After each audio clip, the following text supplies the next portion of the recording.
Welcome to my little different what I eat in a day video. I always make sure I drink heaps of water before I have breakfast, maybe about a litre or so.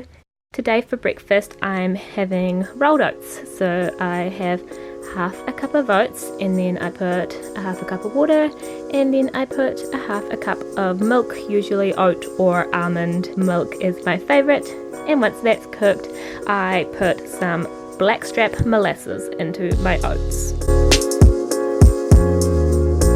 For those of you who don't know what Blackstrap Molasses is, it is what's left over from the sugarcane refining process, and it's full of so much goodness. Lots of minerals and nutrients like magnesium, iron, and because it's got iron in it, I tend to take it with some lemon and blueberries. Both lemon and blueberries are high in vitamin C, which is good, so it just needs that vitamin C to be able to absorb into your body. I put my blueberries in the microwave because we don't have a stove here, and heat them up. So I just put them in my oats, and then I also put some lemon juice and some lemon zest as well.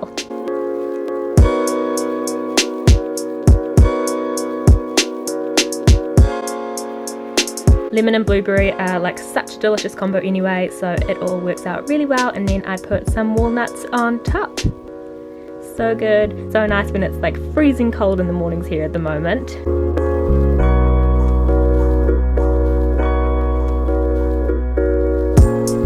In the mornings at the moment I have quick coffee for a little while to see how it affects my anxiety and things, so I've been having green tea. This one has a cute little pun on it. I actually have a green tea pun tattooed on my arm. I really love them. It's the Healtheries brand. They are just so cute.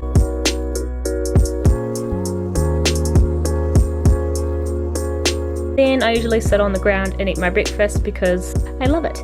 And yeah, this breakfast was just so good. Blackstrap molasses is quite a strong flavour, but the lemon just kind of covers it up a little bit, and green tea is just so good. It's winter, so there was steam coming out of my mouth. And then I got onto the computer and started replying to some emails and editing a blog post that I had written about my minimalist skincare. After breakfast, I actually started making dinner, funnily enough. I'm making pumpkin soup, so I was chopping up the pumpkin and getting everything ready to pop straight in the slow cooker, so it will be ready in about 8 hours at dinner time.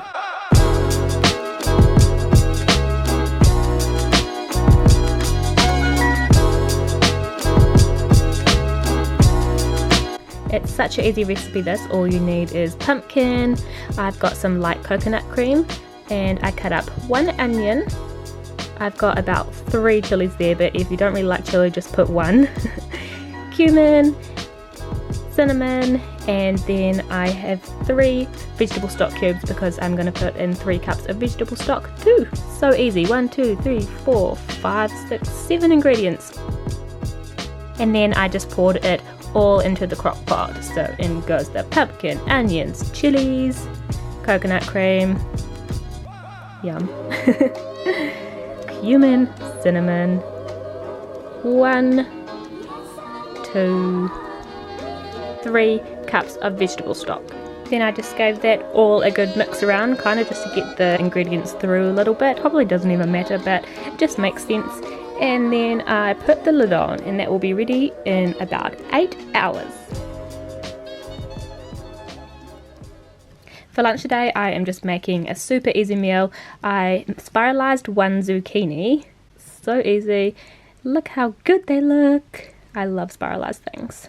And then I got some basil off my little basil plant so that I can make an epic basil, kale, and almond pesto.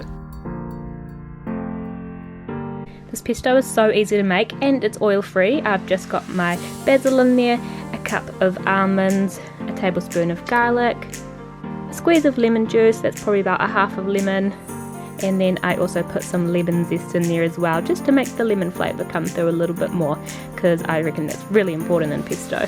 Then I put in about a cup of kale. It really depends on how much kale you want to put in. I find that kale kind of makes it go a little bit further, which is quite good.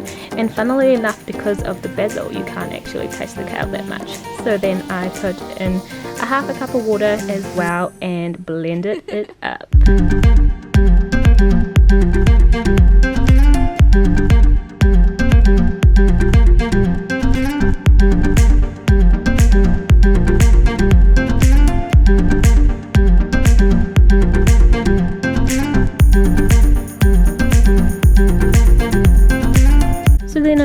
with my spiralized zucchini, I added a whole heap of spinach as well. Just a big bowl of goodness and nice and light because I wasn't feeling like something super heavy.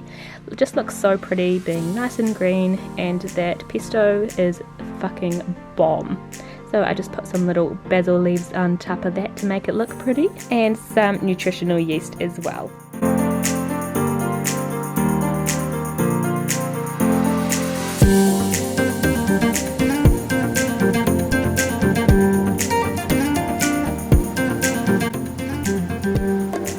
So then I put some extra lemon juice on top because lemon juice as a dressing is delicious and it's just nice and fresh on the spinach and zucchini, and some extra nutritional yeast.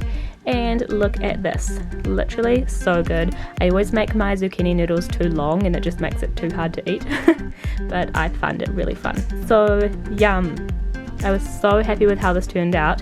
I hadn't made kale pesto before. I make almond basil pesto often, but not kale. So good. So I think we had dinner at about 7 o'clock, and literally look how good this looks, guys. It was in there for nearly 8 hours and it is so soft it hardly needs blending. So good. I like my pumpkin soup super smooth, so I put it in the blender. I do this in a couple lots, so I put it in a blender and then actually pour it into another bowl, so all the ingredients are going to be mixed together in the end, because I have this freak out that if I blend it in bits and put it into the bowl that it's not going to get the whole combination of flavours. It makes sense, doesn't it? Yeah, so blend away, and once that is done, I give it a little taste test, because I think taste testing is really important, obviously, and yeah, it was super good. So then really I just pour it all into my bowls depending on how much you want. Rhino always has more than me, but today this was so good. I had the same amount because I just wanted all of the delicious pumpkin soup goodness.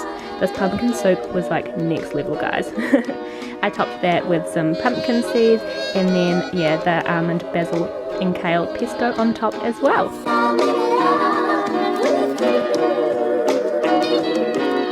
We ended up having some little pittas as well because you either need bread or something similar with soup. It just makes it so nice and is an extra crunch.